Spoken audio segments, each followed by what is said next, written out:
Doctor সাহেব আমার পাতলা পায়খানা হয়েছে। কোন ধরনের পাতলা পায়খানা হয়েছে আপনার? ধরেন একেবারে পাতলা পায়খানা হয়েছে আমার। কি ধরনের পাতলা পায়খানা আমাকে ভালোভাবে বুঝিয়ে বলুন। ধরেন আপনি মুখে নিয়ে কুলাকুলি করতে পারবেন। আপনাকে ওষুধ লিখে দিচ্ছি, 1 সপ্তাহ পরে আসবেন আবার। ডাক্তার সাহেব আপনার ওষুধ খেয়ে আমার পায়খানা আরো কষা হয়ে গিয়েছে। তো কি ধরনের কষা হয়েছে? ধরেন আপনি মুখে নিয়ে কামড়েও ছিটতে পারবেন না।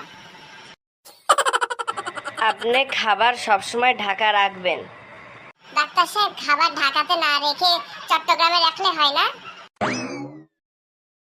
ডাক্তার সাহেব আপনি যে আমাকে ব্রাশটা দিয়েছেন সেই ব্রাশ দিয়ে আমার দাঁতে সব ময়লা উঠে গেছে। আরে মিয়া, ওই ব্রাশ দিয়ে তো আমার বাথরুমের কোমোটে সব ময়লা উঠে যায়, আর এটা তো আপনার দাঁত। আপনি আমাকে আপনার বাথরুম ধোয়া ব্রাশ দিয়ে দাঁত মাজতে দিয়েছেন? দিয়েছি, কারণ আপনি বেশি কথা বলেন। এই ব্রাশ দিয়ে দাঁত মাজার পর হয়তো আপনি কম কথা বলবেন।